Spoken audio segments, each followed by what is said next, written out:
Tejaswini hospital ಮತ್ತು Udyavara Jayalakshmi silk Janadhwani ನೇರ ಪ್ರಸಾರ ಕಾರ್ಯಕ್ರಮಕ್ಕೆ ಪ್ರೀತಿಯ ಸ್ವಾಗತ. ಸಾಮಾನ್ಯವಾಗಿ ಯಾವುದೇ ಒಂದು ದುರ್ಘಟನೆಗಳು ಸಂಭವಿಸಿದಾಗ ಅದರಲ್ಲಿ ಮೃತರಾದವರಿಗೆ ಅಥವಾ ಗಾಯಾಳಾದವರಿಗೆ ಪರಿಹಾರವನ್ನು ಘೋಷಿಸುವಂತಹ ಸಂಪ್ರದಾಯ ನಮ್ಮ ರಾಜ್ಯದಲ್ಲೂ ಇದೆ, ನಮ್ಮ ರಾಷ್ಟ್ರದಲ್ಲೂ ಇದೆ. ಅದು ರೈಲ್ವೆಗೆ ಸಂಬಂಧಪಟ್ಟಂಥ ದುರ್ಘಟನೆ ಇರ್ಬೋದು, ಅಥವಾ ವಿಮಾನದಿರ್ಬೋದು, ಬಸ್ಸಿದಿರ್ಬೋದು, ಅಥವಾ ಬೆಂಕಿಗೆ ಅವಘಡ ಇರಬಹುದು, ಅಥವಾ ಯಾವುದೊಂದು ಕಟ್ಟಡ ಕುಸಿದು ಬಿದ್ದಿರಬಹುದು. ಹೀಗೆ ಹಲವು ಸಂದರ್ಭಗಳಲ್ಲಿ ಸರ್ಕಾರಗಳು ಪರಿಹಾರವನ್ನು ಘೋಷಿಸ್ತವೆ. ಅದು ಹೊಸತು ಅಲ್ಲ, ಆದರೆ ಅದು ಯಾವುದೇ ರೀತಿಯಲ್ಲಿ ತಪ್ಪು ಆಗಿರುವುದಿಲ್ಲ. ಆದರೆ ಕೆಲವು ಸಂದರ್ಭಗಳಲ್ಲಿ ಘೋಷಿಸುವಂಥ ಪರಿಹಾರಕ್ಕೆ ಯಾವ ರೀತಿಯಲ್ಲಿ ತಾರ್ಕಿಕವಾಗಿರುವಂಥ ಬೇಸ್ ಇರುತ್ತೆ ಎನ್ನುವುದನ್ನು ಕೂಡ ಈ ಸಂದರ್ಭದಲ್ಲಿ ಚರ್ಚೆ ಮಾಡಬೇಕಾಗಿರುವಂಥ ಅಗತ್ಯ ಇದೆ. ಇಲ್ಲಿ ನಾವು ಇದನ್ನು ಯಾಕೆ ಈ ವಿಷಯ ಇವತ್ತು ಮಾತಾಡಬೇಕಾಗಿದೆ ಅಂತ ಹೇಳಿದರೆ, ಮೊನ್ನೆ ಡಿಸೆಂಬರ್ 19ಕ್ಕೆ ಮಂಗಳೂರಿನಲ್ಲಿ ಪೊಲೀಸರ ಮತ್ತು ಪ್ರತಿಭಟನಾಕಾರರ ನಡುವೆ ಆದಂತಹ ಒಂದು ಘರ್ಷಣೆ ಇರ್ಬೋದು ಅಥವಾ ಗಲಭೆ ಇರ್ಬೋದು. ಅದರಲ್ಲಿ ಇಬ್ಬರು ಮೃತಪಟ್ಟಿದ್ದರು, ಅದು ನಮಗೆಲ್ಲ ಗೊತ್ತೇ ಇದೆ. ಗೋಲಿಬಾರ್ನಲ್ಲಿ ಇಬ್ಬರ ಸಾವಾಯಿತು. ಅದರ ನಂತರ ರಾಜ್ಯ ಸರ್ಕಾರ ಅಂದರೆ ಮುಖ್ಯಮಂತ್ರಿ ಯಡಿಯೂರಪ್ಪನವರು ತಲಾ 10 ಲಕ್ಷ ರೂಪಾಯಿಯನ್ನು ಘೋಷಿಸ್ತಾರೆ ಯಾರು ಮೃತಪಟ್ಟವರಿಗೆ. ಅದರ ಮರುದಿನ ಅವರು ಒಂದು ಮಾತನ್ನು ಹೇಳ್ತಾರೆ, ಏನಂತ ಹೇಳಿದ್ರೆ, ತನಿಖೆ ಆಗುವ ತನಕ ಅಥವಾ ಆ ಮೃತರಾದವರು ತಪ್ಪಿತಸ್ಥರು ಅಲ್ಲ ಅಂತ ಅಥವಾ ಅಮಾಯಕರು ಅಲ್ಲ ಅಂತ ಆದರೆ ಘೋಷಣೆ ಮಾಡಿ, ಅಂದರೆ ಪರಿಹಾರ ಕೊಡಲಾಗುವುದಿಲ್ಲ. ತಪ್ಪಿತಸ್ಥರು ಅಲ್ಲ ಅಂತಾದರೆ ಮಾತ್ರ, ಅಂದರೆ ಫಾರ್ ಎಕ್ಸಾಂಪಲ್ ಅವರು ಆ ಘಟನೆಯಲ್ಲಿ ಭಾಗಿಯಾಗಿದ್ದರು ಅಂತಾದರೆ ಅವ್ರಿಗೆ ಇಲ್ಲ, ಕೊಡಲಿಕ್ಕೆ ಸಾಧ್ಯ ಆಗುವುದಿಲ್ಲ.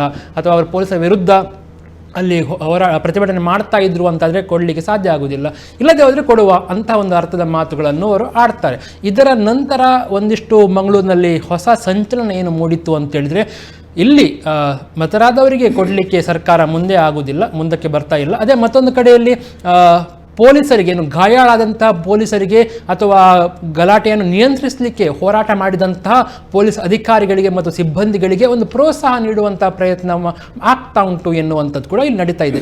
ಆದರೆ ಅದು ಸುಳ್ಳು, ಅದು ಫೇಕ್ ಅಂತೇಳಿ ಪೊಲೀಸ್ ಕಮಿಷನರ್ ಡಾಕ್ಟರ್ ಹರ್ಷ ಅವರು ಹೇಳಿದ್ದಾರೆ. ಅದರ ನಂತರ ಈ ಓವರಾಲ್ ಘಟನೆಯ ಬಗ್ಗೆ ಇವತ್ತು ನಾವು ಚರ್ಚೆ ಮಾಡ್ತಾ ಇದ್ದೇವೆ. ಪರಿಹಾರ ವಿಷಯದಲ್ಲಿ ನಮ್ಮೊಂದಿಗೆ ಮಾತಾಡಲಿಕ್ಕೆ ಇಬ್ಬರು ಗಣ್ಯರಿದ್ದಾರೆ. ಒಬ್ಬರು ಶ್ರೀಯುತ ಡಾಕ್ಟರ್ ಶೇಖರ್ ಪೂಜಾರಿ ಅವರು, ದಕ್ಷಿಣ ಕನ್ನಡ ಜಿಲ್ಲಾ ಕಾಂಗ್ರೆಸ್ನ ವಕ್ತಾರರು. ಅವರ ಕಾರ್ಯಕ್ರಮ ಪ್ರೀತಿಯ ಸ್ವಾಗತ. ನಮಸ್ಕಾರ ಶೇಖರ್ ಪೂಜಾರಿ ಅವರೇ. ಹಾಗೆ ಶ್ರೀಯುತ ಗೋಪಾಲ್ ಕೃಷ್ಣ ಭಟ್ ಅವರು ಸಾಮಾಜಿಕ ಜಾಲತಾಣದಲ್ಲಿ ಜಸ್ಟಿಸ್ ಫಾರ್ ಮ್ಯಾಂಗ್ಳೂರ್ ಪೊಲೀಸ್ ಎನ್ನುವಂಥ ಒಂದು ವಿಭಿನ್ನ ಅಭಿಯಾನದಲ್ಲಿ ಭಾಗವಹಿಸಿ ಅದರ ಪರವಾಗಿರುವಂಥ ಒಬ್ಬರು ಗಣ್ಯರ ಅವರಿಗೆ ನಾನು ಕಾರ್ಯಕ್ರಮ ಪ್ರೀತಿಯನ್ನು ಸ್ವಾಗತಿಸ್ತೇನೆ. ಓಕೆ, ಶೇಖರ್ ಪೂಜಾರಿ, ನಿಮಗೆ ಮೊದಲಿಗೆ ಘಟನೆಯಲ್ಲಿ ಏನು ಅನಿಸ್ತಾ ಇದೆ? ಯಡಿಯೂರಪ್ಪನವರು ಮುಖ್ಯಮಂತ್ರಿಗಳು ಘೋಷಣೆ ಮಾಡ್ತಾರಂತ ಮೊದಲು ಡೌಟ್ ಇತ್ತ, ಅಂದರೆ ಮಾಡ್ಬೋದು ಅಂತ ಅನಿಸ್ತಾ ಇತ್ತ ಅಥವಾ ಮಾಡಲಿಕ್ಕಿಲ್ಲ ಅಂತ ಅನಿಸ್ತಾ ಇತ್ತು? ನೋಡಿ, ಯಾವುದೇ ಒಂದು ದುರ್ಘಟನೆಗಳು ನಡೆದಂತಹ ಸಂದರ್ಭದಲ್ಲಿ ರಾಜ್ಯದ ದೊರೆ ಅರ್ಥಾತ್ ಮುಖ್ಯಮಂತ್ರಿ, he is a super power. More than that, ಈ has a special power to ಯಾವುದೇ ಒಂದು ಇಂತಹ ಘಟನೆಗಳು ನಡೆದಾಗ ಅಂತಹ ದುರ್ಘಟನೆ ನಡೆದಂತಹ ವ್ಯಕ್ತಿಗಳ ಕುಟುಂಬಕ್ಕೆ ಅವರ ಕಣ್ಣೀರನ್ನು ಒರೆಸುವಂತಹ ಒಂದು ಅವರಿಗೆ ಎಕನಾಮಿಕಲಿ ಅವರಿಗೆ ಸಹಕಾರ ಕೊಡುವಂತಹದ್ದು ಧರ್ಮ ಈ ರಾಜ್ಯದ ದೊರೆಯದ್ದು. ಅದರಲ್ಲಿ ಯಾವುದೇ ರಾಜಕೀಯ ರಹಿತವಾಗಿ ಮಾಡುವಂತಹದ್ದು ಅಷ್ಟೇ ಧರ್ಮ. ಯಾಕೆಂತ ಕೇಳಿದ್ರೆ, ಈಗ ಈ 10 ಲಕ್ಷ ಅಂತ ತಾವು ಹೇಳಿದ್ರಿ, 10 ಲಕ್ಷ ಬಿಡಿ, 1 ಕೋಟಿ ಅಲ್ಲ 2 ಕೋಟಿ ಕೊಟ್ಟರು ಆ ವ್ಯಕ್ತಿಗಳು ಮರಳಿ ಬರುವುದಿಲ್ಲ. ಅಂದ್ರೆ ಅಲ್ಲಿ ಆ ಮನೆಯಲ್ಲಿ ಇಂದು ಸೂತಕದ ಛಾಯೆ. ಅಷ್ಟು ಮಾತ್ರ ಅಲ್ಲ, ಒಬ್ಬ ಹೆಣ್ಣು ವಿಧವೆಯಾಗಿದ್ದಾಳೆ, ಮಕ್ಕಳು ತಬ್ಬಲಿ ಆಗಿದ್ದಾರೆ, ಇಡೀ ಕುಟುಂಬ ಅನಾಥವಾದಂತಹ ಪರಿಸ್ಥಿತಿಯಲ್ಲಿ ಇಂದು ಇರುವುದರಿಂದ ಇಲ್ಲಿ ರಾಜಕೀಯ ಬಿಟ್ಟು ಮಾನವೀಯತೆ ದೃಷ್ಟಿಯಿಂದ ಕೊಡುವಂತದ್ದು ಮುಖ್ಯಮಂತ್ರಿಗಳ ಧರ್ಮ ಅಂತ ಅಂದ್ಕೊಂಡವ ನಾನು. ಏನ್ ಹೇಳ್ತೀರಿ? ನೋಡಿ, ಇಲ್ಲಿ ಮಾನವೀಯತೆ ಮತ್ತು ಕಾನೂನು ಎರಡು ಬೇರೆ ಬೇರೆ ಪದಗಳು. ಕಾನೂನು ಮತ್ತು ಮಾನವೀಯತೆಯನ್ನು ಒಂದಕ್ಕೊಂದು ಸಂಪರ್ಕ ಮಾಡಲಿಕ್ಕೆ ಆಗುದಿಲ್ಲ. ಮೊದಲನೇದಾಗಿ ಇಲ್ಲಿ ಬಂದಂತಹ ಒಂದು ಯಾವ ರೀತಿಯ ಒಂದು ಗಲಭೆ ಆಯಿತು, ಅದರ ನಂತರ ಬಂದಂತಹ ರಾಜಕಾರಣಿಗಳು ಬಹುಶಃ ಎಲ್ಲರೂ ಬಹುತೇಕ ರಾಜಕಾರಣಿಗಳು, ಕಾಂಗ್ರೆಸ್ ಆಗಿರ್ಬೋದು, JDS ಆಗಿರ್ಬೋದು, ಕಮ್ಯುನಿಸ್ಟ್ ಆಗಿರ್ಬೋದು, ಒಂದು ಆಳುವ ಸರ್ಕಾರವನ್ನು ಬಿಟ್ಟು ಎಲ್ಲರೂ ಕೂಡ ಪ್ರತಿಭಟನಾಕಾರರ ಪರವಾಗಿದ್ರು. ಅವರು ಅಮಾಯಕರು ಅನ್ನುವಂಥದ್ದನ್ನು ಬಿಂಬಿಸ್ತಾ ಇದ್ರು. ಮತ್ತು ಏನು ಗೋಲಿಬಾರಲ್ಲಿ ಮೃತಪಟ್ಟಿದ್ರು ಅವರಿಗೆ ಪರಿಹಾರ ಕೊಡಬೇಕು, ಅವರದ್ದು ಯಾವುದೇ ತಪ್ಪಿಲ್ಲ, ಎಲ್ಲಾ ಒಂದು ಘಟನೆಯನ್ನ ಪೊಲೀಸರ ಮೇಲೆ ಗೂಬೆ ಕೂರಿಸುವಂತಹ ಪ್ರಯತ್ನಗಳು ನಡೆದಿತ್ತು. ಯಾವಾಗ ಶನಿವಾರ ಆದಿತ್ಯವಾರದ ವಿಷಯ ಮಾತಾಡಬೇಕಾದ್ರೆ ಈ ಒಂದು ಸಂದರ್ಭದಲ್ಲಿ ಪೊಲೀಸರ ಪರವಾಗಿ ಯಾರು ಕೂಡ ಮಾತಾಡ್ತಿರ್ಲಿಲ್ಲ. ಆಳುವ ಪಕ್ಷದವರಾಗಿರ್ಬೋದು, ಯಾರು ಕೂಡ ಪೊಲೀಸರ ಪರವಾಗಿ ಮಾತಾಡ್ತಿಲ್ಲ. ಎಲ್ಲರೂ ಅವರನ್ನ ಓಲೈಸುವ, ಯಾರು ಪ್ರತಿಭಟನಾಕಾರರಿದ್ದಾರೆ ಅಥವಾ ಒಂದು ಸಮುದಾಯವನ್ನು ಓಲೈಸುವಂತಹ ಒಂದು ವಿಷಯದಲ್ಲಿ ಇದ್ರು. ಆ ಸಂದರ್ಭದಲ್ಲಿ ಪೊಲೀಸರ ಒಂದು ಮನೋಸ್ಥೈರ್ಯವನ್ನ ನಾವು ಹೆಚ್ಚಿಸಬೇಕು, ಮನೋಬಲವನ್ನ ಹೆಚ್ಚಿಸಬೇಕನ್ನುವಂತ ನಿಟ್ಟಿನಲ್ಲಿ ಜಸ್ಟಿಸ್ ಫಾರ್ ಮ್ಯಾಂಗ್ಳೂರ್ ಪೊಲೀಸ್ ಅಂತ ಒಂದು ಅಭಿಯಾನ ಸಾಮಾಜಿಕ ತಾಣದಲ್ಲಿ ದೊಡ್ಡ ಮಟ್ಟದಲ್ಲಿ ನಡೆಯಿತು. ಇದು ಒಂದು ಕಾರಣ ಅಂತ ಹೇಳಿದ್ರೆ, ಒಂದು ಪೊಲೀಸರು ಆ ಒಂದು ಗಲಭೆಯನ್ನ ನಿಯಂತ್ರಿಸುವಲ್ಲಿ ಯಶಸ್ವಿಯಾಗಿದ್ದಾರೆ ಅಂತ ನಮ್ಮದು ಒಂದು ಅನಿಸಿಕೆ. ಯಾಕೆಂದ್ರೆ ಒಂದು ಘಟನೆ, ಒಂದು ಹಿಂಸಾಚಾರ ಪಡೆದುಕೊಂಡು ವಿಪರೀತ ಆಗುವಾಗ ಆ ಸಂದಿಗ್ಧವಾದ ಪರಿಸ್ಥಿತಿಯಲ್ಲಿ ಆ ಪೊಲೀಸರು ಒಂದು ಘಟನೆಯನ್ನು ನಿಭಾಯಿಸುವ ನಿಟ್ಟಿನಲ್ಲಿ ಆಕ್ಷನ್ ಅನ್ನ ತಗೊಂಡಿದ್ದಾರೆ. ಇಲ್ಲದೆ ಒಂದು ದೊಡ್ಡ ಮಟ್ಟದಲ್ಲಿ ಗಲಭೆ ಆಗಿಕೊಂಡು ಈಗ ನಿಮ್ಗೆ ಗೊತ್ತಿದೆ, ಒಂದು 5 ಗಂಟೆ ಒಳಗೆ, ಸಾಧಾರಣ ಒಂದು 5-6 ಗಂಟೆ ಒಳಗೆ ಎಲ್ಲ ಕೂಡ ಕರ್ಫ್ಯೂ ಸಮೇತ ಆಗಿ ಎಲ್ಲ ಕೂಡ ಗಲಭೆಗಳು ನಿಂತಿವೆ. ನೇರವಾಗಿ ಬರೋದ್ರೆ ನೀವು ಹೇಳುದು ಅಲ್ಲಿ ಗಲಭೆಯಲ್ಲಿ ಏನು ಮೃತಪಟ್ಟವರಿಗೆ ಹಣ ಕೊಡುವಂತ ಅವಶ್ಯಕತೆ ಇರಲಿಲ್ಲ ಅಂತ. ಅಪರಾಧಿಗಳಾಗಿದ್ರೆ ಅವರ ಹಣ ಕೊಡುವ ಅವಶ್ಯಕತೆ ಎಲ್ಲಿಂದ ಬರ್ತದೆ ಅಂತ ಹೇಳುದು. ನಾನು ಶೇಖರ್ ಪೂಜಾರಿ ಅವರು ಹೇಳಿದ್ದು ಮಾನವೀಯತೆ ದೃಷ್ಟಿ ಇಲ್ಲ, ಅದು ಮಾನವೀಯತೆ ದೃಷ್ಟಿ ಬೇರೆ. ನೋಡಿ, ಪ್ರತಿಭಟನಾಕಾರರು ಪೊಲೀಸರ ಮೇಲೆ ಅಟ್ಯಾಕ್ ಮಾಡಿದ್ದು ಅದು ಸರ್ಕಾರದ ಮೇಲೆ ಮಾಡಿದಂತ ಅಟ್ಯಾಕ್. ಅವರ ಟಾರ್ಗೆಟ್ ಪೊಲೀಸರಲ್ಲ, ಅವರು ಪ್ರತಿಭಟನೆ ಮಾಡ್ತಾ ಇದ್ದದ್ದು ಸಿಎಎ ವಿರುದ್ಧ ಅಥವಾ NRC ವಿರುದ್ಧ. ಆ NRC ಅನ್ನು ಸಿಎಎ ಅನ್ನು ಜಾರಿಗೆ ತಂದದ್ದು ಯಾರು? ಸರ್ಕಾರ. ಸರ್ಕಾರದ ಒಂದು ಅಂಗವಾಗಿರುವ ಪೊಲೀಸರ ಮೇಲೆ ಅವರು ಅಟ್ಯಾಕ್ ಮಾಡಬೇಕಾದ್ರೆ ಪೊಲೀಸರು ಅಂತ ಹೇಳಿಲ್ಲ, ಸರ್ಕಾರದ ಮೇಲೆ ಅವರು ಅಟ್ಯಾಕ್ ಮಾಡಿದ್ರು. ಅಂದ್ರೆ ಪೊಲೀಸರು ಸರ್ಕಾರದ ಒಂದು ಅಂಗ. ಅವರ ಮೇಲೆ ಅಟ್ಯಾಕ್ ಮಾಡುವಾಗ ಅದೇ ಅಂದ್ರೆ ಸರ್ಕಾರದ ಮೇಲೆ ಅಟ್ಯಾಕ್ ಮಾಡಿದಾಗೆ ಅದು. ಆ ಸರ್ಕಾರವೇ ಅವರನ್ನ ಸನ್ಮಾನಿಸುವುದು ಹೇಗೆ? ಸರ್ಕಾರದ ಮೇಲೆ ಮಾಡಿದಂತ ಅಟ್ಯಾಕ್ ಅನ್ನು ಅವರ ಮೇಲೆ ಸರ್ಕಾರವೇ ಸನ್ಮಾನಿಸುವುದು ಹೇಗೆ ಅಂತ ನಮ್ಮದೊಂದು ಪ್ರಶ್ನೆ. ಶೇಖರ್ ಪೂಜಾರಿ ಅವರು, ನಿಮ್ಗೆ ವಿಷಯ ಗೊತ್ತನ್ನು ಅನ್ಕೊಂಡಿದ್ದೇವೆ. ನಿಮ್ಮ ಮೇಲೆ ಒಬ್ರು ಅಟ್ಯಾಕ್ ಮಾಡಿದ್ರೆ ನೀವು ಅವರಿಗೆ ಹಣ ಕೊಟ್ಟು ಸರಿ ಏನು ಪುರಸ್ಕರಿಸ್ತೀರಾ ಅಂತ. ಅದು ನೀವು ಹೇಳುವಂತ ವ್ಯಾಖ್ಯಾನವೇ ಬೇರೆ. ನೋಡಿ, ರಾಷ್ಟ್ರಪತಿಯವರಿಗೆ ಒಬ್ಬ ವ್ಯಕ್ತಿ ಮರಣದಂಡನೆಯನ್ನು ಅನುಭವಿಸುವಂತಹ ಸ್ಥಿತಿ ಇದ್ರೂ ಅವರಿಗೆ ಕ್ಷಮಾದಾನ ಕೊಡುವಂತ ಹಕ್ಕು ರಾಷ್ಟ್ರಪತಿಗೆ ಇದೆ. ಅಂದ್ರೆ ಅಲ್ಲಿ ಕ್ಷಮೆಯ ಧರಿತ್ರಿ, ಒಬ್ಬ ವ್ಯಕ್ತಿ ತಪ್ಪು ಮಾಡಿದ್ರು ಅವರಿಗೆ ಕ್ಷಮೆ ಕೊಡುವಂತ ಔದಾರ್ಯತೆ ಭಾರತ ದೇಶದ ಸಂಸ್ಕೃತಿಯಲ್ಲಿ ಇದೆ. ಆದ್ರಿಂದ ಏನು ಇವರಿಗೆ ಕಾನೂನು ಪ್ರಕಾರ ಅವರು ತಮ್ಮ ಹಕ್ಕನ್ನು ಅವರು ಬೇಡಿದ್ದು ಇದಂದ್ರೆ ಪ್ರತಿಭಟನೆ ಮಾಡಿ ಅದರಲ್ಲಿ ಅನ್ಯ ವ್ಯಕ್ತಿಗಳು ಅದರಲ್ಲಿ ಗಲಭೆ ಎಬ್ಬಿಸುವ ಅಲ್ಲ ಅಂತ ನಾನು ಹೇಳೋದಿಲ್ಲ. ಆದ್ರೆ ಅದಕ್ಕೆ ಸೊಲ್ಯೂಷನ್ ಕೇವಲ ಗುಂಡು ಬಿಟ್ಟು ಅವರನ್ನು ಸಾಯಿಸುವುದು solution.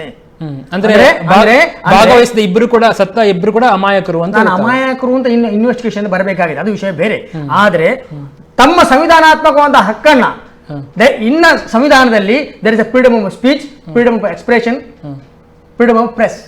More than that, if there is any dissent in the constitution, if there is any dissent in the resolution, we can protest. This is our right. ಆ ಪ್ರಕಾರ ಅವರು ಕಾನೂನು ಪ್ರಕಾರ ಅವರು ಮಾಡಿದ್ರಲ್ಲಿ ತಪ್ಪು ಏನಿಲ್ಲ. ಒಂದು ವೇಳೆ ಪೊಲೀಸರಿಗೆ ಕಾನೂನು ನಿಯಂತ್ರಿಸಲು ಕಷ್ಟ ಸಾಧ್ಯವೂ ಆಗಿರ್ಬೋದು, ಅದು ಅಲ್ಲ ಅಂತ ನಾನು ಹೇಳುವುದಿಲ್ಲ. ಆದರೆ ಅವರಿಗೆ ಬೇರೆ ವಿಧಾನಗಳೂ ಇತ್ತು. ಆ ಘಟನೆ ಯಾವ ರೀತಿಯಲ್ಲಿ ನಡೆದಿದೆ ಅದು ವಿಚಾರ ಬೇರೆ. ಆದರೆ ನೇರವಾಗಿ ಗುಂಡುಕ್ಕೆ ಬದಲು ಅಶ್ರುವಾಯು ಸಿಡಿಸಬಹುದಿತ್ತು, ಸಿಡಿಸಿದ್ದಾರೆ. ರಬ್ಬರ್ ಬುಲೆಟ್ ಅಲ್ಲಿ ಗುಂಡು ಹಾರಿಸಬಹುದಿತ್ತು, ಅದು ಮಾಡಿಲ್ಲ. ನೇರವಾಗಿ ಗುಂಡನ್ನೇ ಹಾರಿಸಿದ್ದಾರೆ ಅಂದ್ರೆ ಅರ್ಥ ಏನು ಅಂತ ಇದು ಒಂದು ಪ್ರಶ್ನಾರ್ಥಕ ಚಿಹ್ನೆ. ಆದ್ದರಿಂದ ನಾನು ಹೇಳುವಂತದ್ದು, ಒಬ್ಬ ಪ್ರತಿಭಟನೆ ಮಾಡಿದ ಅಂತ ಈಗ ಕಳ್ಳು ತೂರಾಟ ಮಾಡಿರ್ಬೋದು, ಇಲ್ಲ ಅಂತ ಮಾಡಿದ್ದಾರೆ, ಅದನ್ನು ಒಪ್ಪಿಕೊಳ್ಳುವ. ಮತ್ತೆ ಪ್ರಜೆಗಳು ಕಾನೂನನ್ನು ಕೈಗೆತ್ತಿಕೊಳ್ಳುವುದು ಅದು ತಪ್ಪು, ಅದು ಅಲ್ಲ ಅಂತ ನಾನು ಹೇಳುವುದಿಲ್ಲ. ಆದರೆ ನೇರವಾಗಿ ಈ ಒಂದು ತನ್ನ ಹಕ್ಕನ್ನು ತಾನು ಪ್ರತಿಪಾದಿಸುವುದರಲ್ಲಿ ಹೋರಾಟ ಮಾಡುವಾಗ ಅವರನ್ನು ನೇರ ಗುಂಡಿಟ್ಟು ಸಾಯಿಸುವುದು ಮಾತ್ರ ಅಕ್ಷಮ್ಯ ಅಪರಾಧ ನನ್ನ ಭಾವನೆ. ಮೊದಲನೇದಾಗಿ ನೀವು ಪ್ರಾರಂಭದಲ್ಲಿ ಹೇಳಿದ್ರೆ ಶೇಖರ್ ಪೂಜಾರಿ ಅವರು ಕಾಂಗ್ರೆಸ್ ವಕ್ತಾರರು ಅಂತ ಹೇಳಿ, ನಾನು ಮೊದಲನೇದಾಗಿ ಕೇಳ್ತಾ ಇದ್ದೇನೆ, ಶೇಖರ್ ಪೂಜಾರಿ ಅವರನ್ನು ಕಾಂಗ್ರೆಸ್ ವಕ್ತಾರರಾಗಿ ಅಮಾಯಕರು ಅಲ್ಲದೇ ಇರಬಹುದು ಅಂತ ಒಂದು ಒಪ್ಪಿದ್ರು ಅವರು. ಮತ್ತೊಂದೇನು ಒಪ್ಪಿದ್ರು ಅಂತ ಹೇಳಿದ್ರೆ ಗಲಭೆಯನ್ನ ಕೆಲವರು ಎಬ್ಬಿಸಿದ್ರು ಅಂತ. ಆದ್ರೆ ಪ್ರಾರಂಭದಲ್ಲಿ ದಿನೇಶ್ ಗುಂಡೂರಾವ್ ಆಗಿರ್ಬೋದು, ಸಿದ್ದರಾಮಯ್ಯ ಆಗಿರ್ಬೋದು, ಕುಮಾರಸ್ವಾಮಿ ಅಂತವರು ಅಮಾಯಕರಿಯಲ್ಲಿಯೇ ಬಿಂಬಿಸಿದ್ರು. ಇವರದೇ ಕಾಂಗ್ರೆಸ್ ನಾಯಕರು ಹೇಳಿದ್ರೆ ಅಂತ ಹೇಳಿದ್ರೆ ಟಿಯರ್ ಗ್ಯಾಸ್ಗೋಸ್ಕರ ಅವರು ಮುಖ ಮುಚ್ಚಿದ್ರು ಅಂತ. ನೋಡಿ ಸ್ವಾಮಿ, ನಾವಿಲ್ಲಿ 2019 ಇದ್ದೇವೆ. ಈಗ ಸೋಷಿಯಲ್ ಮೀಡಿಯಾ ಆಗಿರ್ಬೋದು, ದೃಶ್ಯ ಮಾಧ್ಯಮ ಆಗಿರ್ಬೋದು, ಟೆಕ್ನಾಲಜಿ ಆಗಿರ್ಬೋದು ದೊಡ್ಡ ಮಟ್ಟದಲ್ಲಿ ಬೆಳವಣಿಗೆ ಕಂಡಿದೆ. ಎಲ್ಲರ ಹತ್ರ ಸಿಸಿ ಕ್ಯಾಮರಾ ಇದೆ, ಮನೆಯ ಹೊರಗಡೆ ಎಲ್ಲರ ಹತ್ರ ಮೊಬೈಲ್ ಇದೆ. ಅವ್ರು ಪ್ರತಿಭಟನೆ ಮಾಡುವಾಗ ಆಗ್ಲೂ ಕೂಡ ಸಿಸಿ ಕ್ಯಾಮರಾವನ್ನು ಕೆಳಗೆ ಮಾಡಿದಂತ ದೃಶ್ಯ ನೀವು ನೋಡಿರ್ಬೋದು. ಅಲ್ಲಿ ಯಾವುದೇ ಟಿಯರ್ ಗ್ಯಾಸ್ ಅನ್ನು ಹಾಕಿರ್ಲಿಲ್ಲ. ನೀವು ಹಸಿ ಸುಳ್ಳನ್ನು ಹೇಳಬೇಕಾದ್ರೆ ಒಂದು ಸ್ವಲ್ಪ ಜ್ಞಾನವನ್ನು ಇಟ್ಕೊಳ್ಬೇಕು. ಮತ್ತೆ ನೀವು ಈ ಬುದ್ಧಿವಂತರ ಜಿಲ್ಲೆಗೆ ಬಂದಿದ್ದೀರಿ, ಹೊರಗಿನ ಜಿಲ್ಲೆಯಿಂದ ಇಲ್ಲಿ ಬಂದು ಅತಿ ಸುಳ್ಳು ಅಂತ ಹೇಳ್ತಿದ್ದೀರಿ. ಗುಂಡಿಟ್ಟಿಕೊಳ್ಳುವಂತದ್ದಲ್ಲ. ನೋಡಿ, ಹಸಿ ಸುಳ್ಳು ಅಂತ ಹೇಳಿ ಕಾನೂನಾತ್ಮಕ ಹೋರಾಡುವಂತ ಹಕ್ಕು ಇದೆ. ಅದು ನೀವು ಗೋಲಿಬಾರ್ ಆಗಿರುವಂತದ್ದು ಬಂದರ್ ಏರಿಯಾದಲ್ಲಿ ಪ್ರತಿಭಟನೆಗೆ ಇವರು ಬಂದಂತದ್ದು DC ಆಫೀಸ್ನ ಬಳಿ. DC ಆಫೀಸ್ನ ಬಳಿ ಪ್ರತಿಭಟನೆಯಲ್ಲಿ ಬರುವಾಗಲೇ ಗುಂಡು ಹಾರಿಸಲಿಲ್ಲ. ಅವರು ಹಾರಿಸಿದಾರ?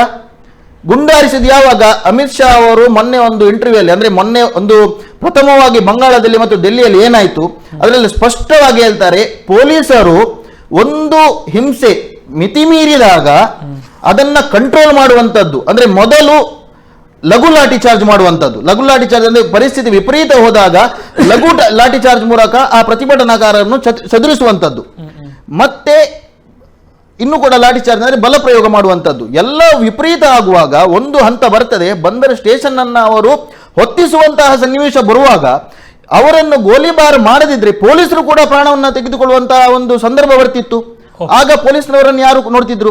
ನಾನು ಹೇಳುವಂತದ್ದು ಎಲ್ಲಾ ಘಟನೆಯನ್ನು ಮೀರಿ ಗೋಲಿಬಾರ್ ನಡೆದದ್ದು ಕೊನೆಯಲ್ಲಿ ಮೊದಲು ಲಘು ಲಾಠಿ ಚಾರ್ಜ್ ಆಗಿ ಅದನ್ನ ಚದುರಿಸುವ ಪ್ರಯತ್ನ ಮಾಡಿ ಟಿಯರ್ ಗ್ಯಾಸ್ ಹಾಕಿಕೊಂಡು ಯಾವುದಕ್ಕೂ ಬಗ್ಗದೇ ಇರುವ ಸಂದರ್ಭದಲ್ಲಿ ಗೋಲಿಬಾರ್ ಆಗಿದೆ ಅನ್ನುವಂತ ಮಾತನ್ನು ನಾನು ಹೇಳ್ತೇನೆ.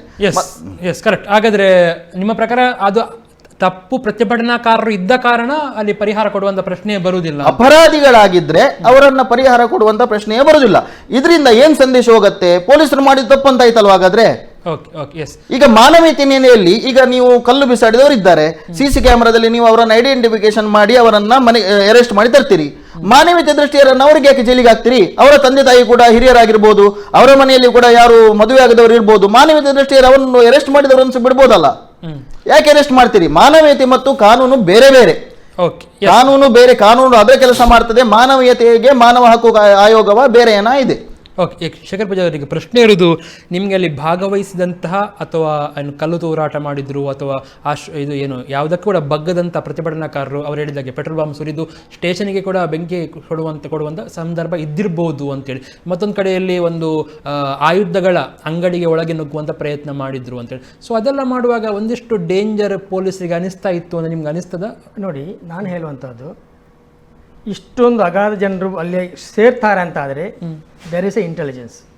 ಆ ಪ್ರಕಾರ ಅವರು ಬಂದೋಬಸ್ತನ್ನು ಮಾಡಬೇಕಾಗಿತ್ತು ಒಂದು. ಎರಡನೇದಾಗಿ ಅವರು ಲಾಠಿ ಚಾರ್ಜ್ ಮಾಡಿ ಪೊಲೀಸ್ ಸಂಖ್ಯೆಯನ್ನು ಹೆಚ್ಚಿಸಿಕೊಂಡು ಅವರನ್ನು ಕಂಟ್ರೋಲ್ಗೆ ತರುವಂಥದ್ದು ಎರಡನೇದು. ಅದೂ ಆಗಲಿಲ್ಲ ಅಂದರೆ ಅಶ್ರುವಾಯು, ಅದೂ ಆಗಲಿಲ್ಲ ಅಂತ ಆದರೆ ಅವರು ರಬ್ಬರ್ ಬುಲೆಟ್ ಸಿಡಿಸಿ ಜನರನ್ನು ಚದುರಿಸ್ಬೋದಿತ್ತು. ಆಯ್ತಲ್ಲ. ಇನ್ನು ಗೋಲಿಬಾರ್ ಮಾಡುವುದಿದ್ರು ಅವರು ಸೊಂಟದಿಂದ ಅಥವಾ ನೀ ಜಾಯಿಂಟಿಂದ ಕೆಳಗೆ ಮಾಡುವಂಥದ್ದು ನಿಯಮ, ನೇರವಾಗಿ ಹಣೆಗೆ ಇಡಬಾರ್ದಿತ್ತು. ಬಹುಶಃ ಇವರೆಲ್ಲವೂ ಸರಿ ಅಂತ ಹೇಳಿ ನಾನು ಮಾತಾಡೋದಿಲ್ಲ, ಅದ್ರ ಬಗ್ಗೆ ಮಾತಾಡಲಿಕ್ಕೆ ಇಲ್ಲ, ಆ ಚರ್ಚೆ ಮಾಡುವಂಥ ಪ್ರಶ್ನೆ ಇಲ್ಲ. ನಾನು ಹೇಳುವಂಥದ್ದು ಇಲ್ಲಿ ಮಾನವ ಜೀವಕ್ಕೆ ಬೆಲೆ ಇರಬೇಕು. ಹಾಗಂತ ನಾನು ಪೊಲೀಸರಿಗೆ ಹೊಡೆಯಬೇಕು ಅಂತ ನಾನು ಹೇಳಿದ್ದಲ್ಲ. ಅವರು ಮಾಡಿದ್ದು ಕಾರಣಾತ್ಮಕ ತಪ್ಪೇ, ಆದರೆ ಅವರು ಮಾಡಿದ್ದಕ್ಕೆ ನಾವು ಕೊಲ್ಲುವುದು ಸರಿಯೇ ಅಂತ ಒಂದು ಪ್ರಶ್ನೆ ಆಚೆ.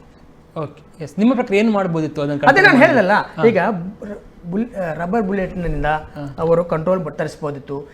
ನೀ ಜಾಯಿಂಟ್ಗಿಂತ ಕೆಳಗಡೆ ಅವರು ಬುಲೆಟ್ ಮಾಡಬಹುದಿತ್ತು, ಜೀವವನ್ನು ಉಳಿಸಬಹುದಿತ್ತು. ಗೋಲಿಬಾರ್ ಮಾಡಿದ್ದು ಒಂದು ಅರ್ಜೆಂಟ್ ಕ್ರಮ ಅಥವಾ ನೋಡಿ ಪೊಲೀಸ್ನವರು ಕೂಡ ಅತ್ಯಂತ ಸಂವೇದನೆಯಲ್ಲಿ ಅಲ್ಲಿ ಆದ್ದರಿಂದ ಅಗತ್ಯ ಇತ್ತು. ನಾವೀಗ ಗೋಲಿಬಾರ್ ಅಗತ್ಯ ಇತ್ತ ಇಲ್ವಾ ಅಂತ ಎನ್ನುವುದಕ್ಕಿಂತ ಪರಿಹಾರದ ವಿಚಾರದಲ್ಲಿ ಬರುವುದಾದ್ರೆ ನಿಮ್ಮ ಪ್ರಕಾರ ಹಾಗಾದ್ರೆ ಪೊಲೀಸರು ತಪ್ಪು ಮಾಡಿದ್ದಾರೆ, ಅದರಿಂದ ಪರಿಹಾರ ಕೊಡಬೇಕು ಸರ್ಕಾರ ಅಂತ ಹೇಳುದು.